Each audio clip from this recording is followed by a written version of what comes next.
Konting paghihigpit pa ng sinturon dahil sigurado ng tataas muli ang presyo ng mga produktong petrolyo sa susunod na linggo ayon po yan sa Department of Energy. Sa pagtaya ng oil industry sources, hanggang 15 pesos ang taas sa kada litro ng diesel, hanggang 12 pesos sa gas at 6 pesos naman sa kerosene. Nakatutok si Maki Pulido.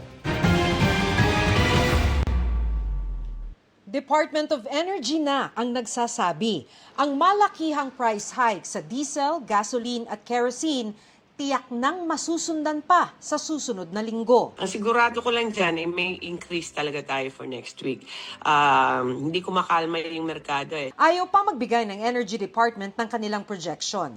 Pero kapit sa inyong mga upuan dahil ayon sa industry sources, batay sa presyo ng bentahan ng langis sa global market sa nakalipas na 2 araw, maaaring tumaas ng 10 to 12 pesos ang kada litro ng gas. 13 to 15 pesos sa diesel at 6 pesos sa kerosene. Maaari pa itong magbago, depende sa presyo ng bentahan sa mga susunod na araw. Inutay-utay ang taas presyo ngayong linggo, depende sa schedule ng pupuntahan mong gasolinahan. Ang Shell at Petron, hinati ito sa 3 araw at ngayong Huwebes ang last tranche. Pakiusap ng Department of Energy, huwag mag-panic buying. Meron po tayong sufficient supply. Ang presyo lang po talaga yung issue dito. Which is malaki po na problema yun yung presyo. Pero sa gasolinahang ito sa Quezon City, wala na raw patid ang dating ng mga nagpapagas. Hindi na po ito normal kasi po nung nakakaraan, isa-isa lang po yung dating. Ngayon po, bultuhan po, marami po sila. Inabot po namin yung pagtaas uli ng presyo, kaya ngayon pa lang po, nagkakarga na po kami ng gas. Para makatipid naman po kahit paano. Pero ang iba, Sunod sa Agos na lang, wala man kami budget para mag-imbak ng mag-imbak eh. Kaya kung ano lang yung presyo, yun na lang ma'am.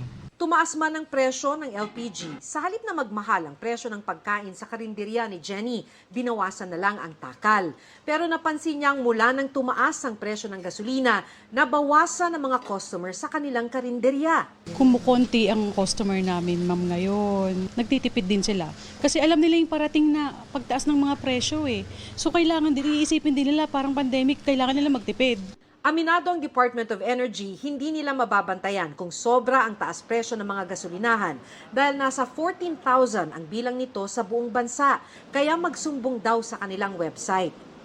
May mga lokal na pamahalaan nang nag-iikot ng mga gasolinahan. Kasama sa inspeksyon ni Manila Mayor Isko Moreno ang calibration para matiyak na wasto ang ibinubugang gas ng pump. Nag-ikot na rin ang LGU ng San Juan City para matiyak na walang overpricing. We make sure that businesses, particularly gas station industry in the city of Manila, is in order. Because there are laws also that requires them to be measured, yung kanilang mga metro, kung tama ba. That's one. And yung prices are within the allowable increase as per DOE. We can revoke their business permit immediately. Bibigyan natin sila ng show cause order. Makita nga ho natin na nagbenta sila ng fuel beyond the allowed range of the Department of Energy. We can, again, revoke their business permit. Para sa GMA Integrated News, Maki Pulido, nakatutok 24 oras. Sinertipikahan na bilang urgent ni Pangulong Bongbong Marcos ang panukalang batas sa Kamara para sa pansamantalang pagbawas o pagsuspindi sa excise tax sa mga produktong petrolyo. Sa liham kay House Speaker Faustino Dil, sinabi ng Pangulo na kailangan ng House Bill 8418 para agad makaresponde ang pamahalaan sa hindi pangkaraniwang pagbabago-bago ng presyo ng gasolina. Sa ilalim ng panukala, bibigyan ng Pangulo ng hinihingi niyang emergency powers para suspindihin o bawasan ang excise tax sa langis tuwing may national o global economic emergency para makabawas sa presyo nito. Dahil sertifikado na bilang urgent ng Pangulo, mapapabilis ang pag-aproba sa panukala. Naaprobahan ito kahapon sa second reading at maaari na ito ngayong isalang sa Lunes. Para sa third and final reading, hinihintay na rin ang bersyon ng Senado sa kaparehong panukala. Sisimula na ang ipamahagi sa Martes ang 5,000 pisong ayuda mula sa DSWD para sa mga kwalipikadong tricycle driver sa Metro Manila. Pinag-aaralan pa ang pamamahagi niyan sa iba pang lugar sa bansa maging sa ibang PUV at TNVS drivers. Nakatutok si Dano Tingkungko. Mula nang sumipa ang presyo ng mga produktong petrolyo, 300 pesos na lang daw ang nauuwi ngayon ni Jaime sa kanyang pagpasada ng tricycle. Ang iba na pupunta sa pambayad sa gasolina at ine-entregang boundary. Kaya malaking bagay daw sa mga tulad niya ang 5,000 pisong ayuda mula DSWD na ipamamahagi sa tulad niya. Anong ginagawa mo ngayon para makakaya naman? Tipid-tipid lang. Pangdagdag sa gasolina, tapos dagdag sa budget sa bahay.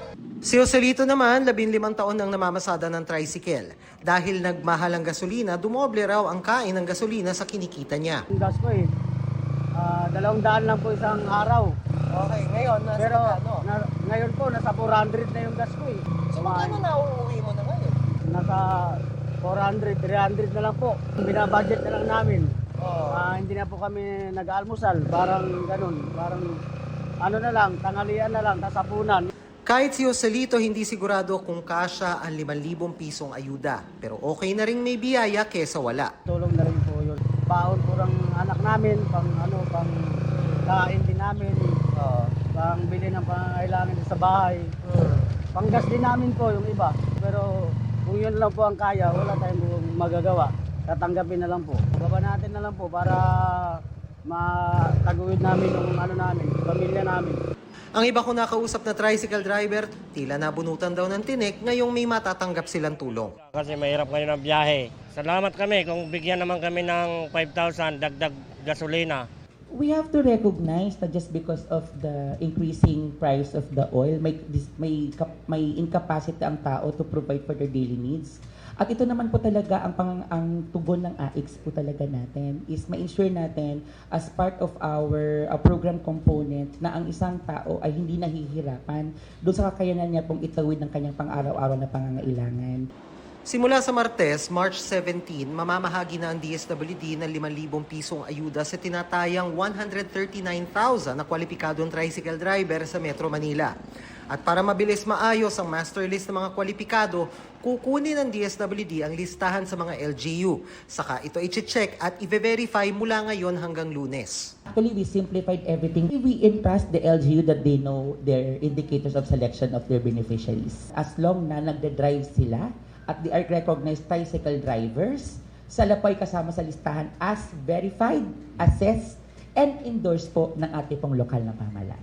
Sa Chuper, kailangan lang ng certification mula sa Local Social Welfare Office at valid driver's license. At ang pera, kailangan personal na kunin ng driver. Hindi po kami magbibigay ng kabuuang amount sa isang prangkisa or sa isang operators. Hinihingan ng driver's license kasi ang target namin individual po ang pagbibigay.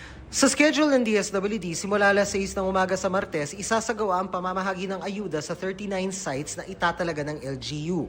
Basta kami, makita po namin ang required information namin at meron po silang valid driver's license during that time na na-determine sila as beneficiary at na-dedupe namin at nakita namin na wala siyang kaparehas sa pangalan at sumipot po siya during our payout. Kami po ay magbibigay. Pinag-aaralan pa sa ngayon kung paano ipamamahagi ang ayuda sa iba mga LGU sa buong bansa. Pinag-aaralan din ang pamamahagi ng ayuda sa mga jeepney driver at mga tsuper ng TNVS, taxi, motorcycle taxi at delivery riders. Para sa GMA Integrated News, Dano Tingkong, Nakatutok, 24 Oras. Tiyak na raw natataas ang pamasahe sa gitna ng patuloy na pagtaas ng presyo ng gasolina. Pero hindi pa masabi ng Department of Transportation kung magkano. Sa ngayon, ang mga petisyon para sa dagdag pasahe, pinag-aaralan pa ng Land Transportation Franchising and Regulatory Board. Nakatutok live si Marie Umali. Marie? Mel, ngayon nga iniinda ng mga tsuper ang sunod-sunod na dagdag singil sa produktong petrolyo. Gaya ng sinabi mo, pinag-aaralan ng LTFRB kung magkano ang nararapat na dagdag naman sa singil sa pamasahe. Pahirapan pero tuloy raw ang pamamasada ng jeepney driver na si Ray Ascanilla sa halos 30 pesos daw na nadagdag na sa presyo ng diesel ngayong linggo. 300 piso na raw ang nawawala sa arawan niyang kita. Kaya magandang balita raw sana kung may patupad na ang ipinangako ng Department of Transportation na dagdag singil sa pamasahe. Sana aprubahan na nila yung pagtaas ng pasahe Kahit pansamantala lang. Ayon sa Department of Transportation, patuloy pang pinag-aaralan ng Land Transportation Franchising and Regulatory Board o LTFRB ang mga petisyon para sa dagdag pasahe sa mga pampublikong sasakyan. Marami pa raw kasing kailangang isaalang-alang. They submitted a recommendation po sa DOTR. Binalik ko po yesterday. Sabi, we have to recompute your numbers. We have to recrunch your numbers. Mukhang hindi tutok na. So that's po na. Hopefully, sabi naman ni Chairman Vigor, matatapos na within the week.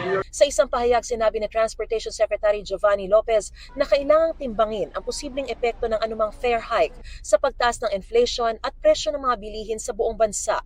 Pero hindi rin naman daw maaaring isantabi ang kalagayan ng mga driver at operator. Kaya ang sigurado sa ngayon, ayon sa DOTR, magkakaroon ng dagdag singil sa pamasahe. Kung transport groups ang tatanungin, magkano nga ba ang tamang halagang maidagdag sa pamasahe? Siguro sapat na yung 2 piso na idadagdag para nang sa ganun ay malaking tulong na rin sa ating mga tsuper. Kung titignan po natin, limos po ito di ba? Kung i-compute natin yung pagtaas, sudden increase ito, Maris, kung titignan natin, biglaan Alam niyo po, ito halos break-even lamang ito doon sa itinas po ng petrolyo ngayon sa ating na mga producing petroleum product natin. Yung 2 piso na pag-uusapan, dapat talaga ibigay sa amin yan. Pero pasakit daw ito sa mga estudyanteng commuter. 4 na biyahe po ko minsan. Papasok po 2, tapos 2 rin po pa uwi. Siyempre, 11 pesos po isang sakay. Then, kapag tumaas po, mas magastos po yung pamasahe ko kaysa sa pagkain po. Mababawas po yun syempre sa budget po namin, sa baon namin, sa mga materials po para sa school, ganon, mga projects. Meron naman tanggap at naiintindihan ng nakaambang taas pasahe. Wala naman tayong magagawa kasi kawawa din yung mga driver. Adjust. Doblehin natin yung effort para magtrabaho.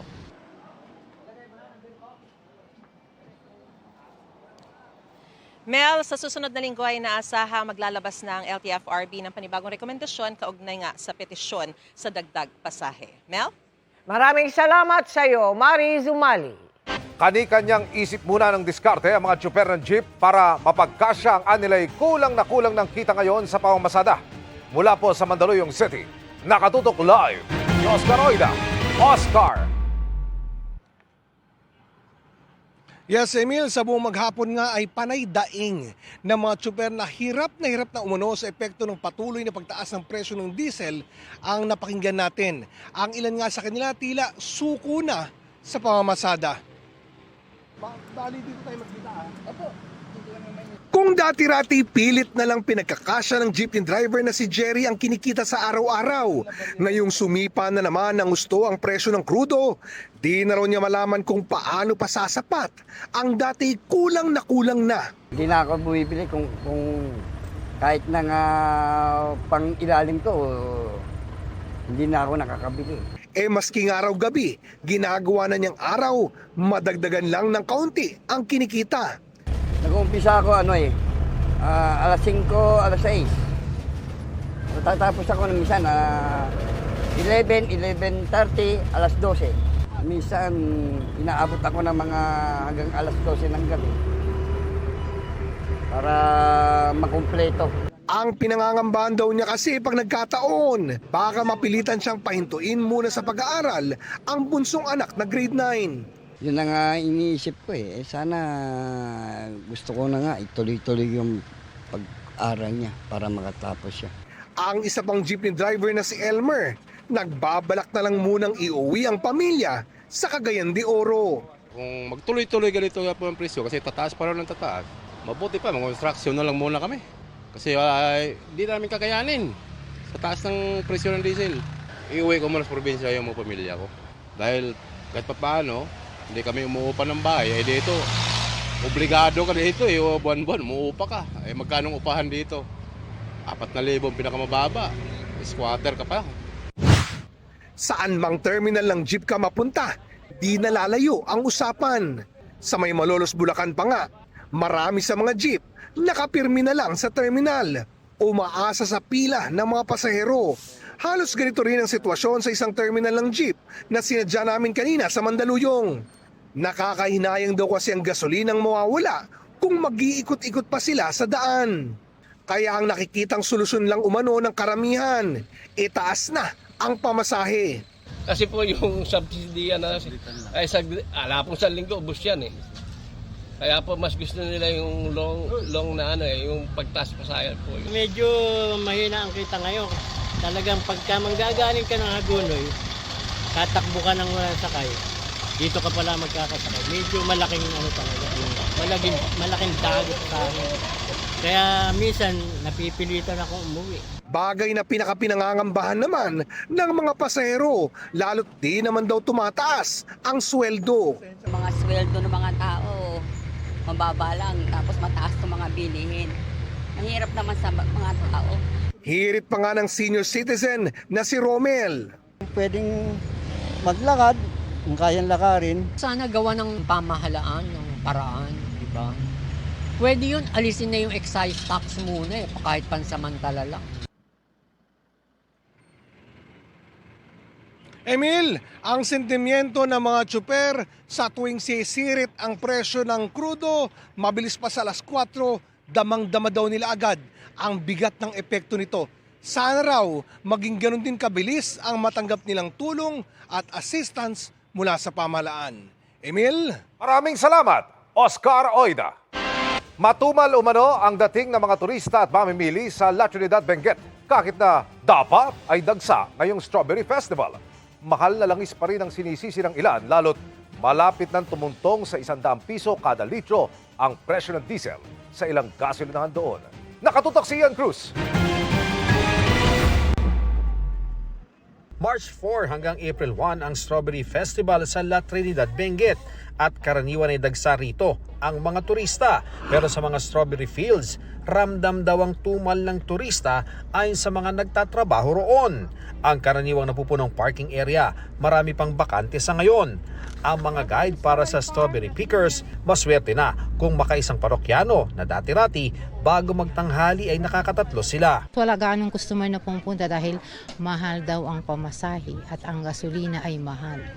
Ang mga strawberry noon, nauubos agad ng mga turistang namimitas. Pero ngayon, kakaunti ang strawberry pickers at mamimili. Talagang matumal. Pati bentahan, sir, hindi kami makabenta. Kaya yung ibang strawberry namin, dinadala na lang sa yung namimili sa palengke. O pero mababa din ang presyo.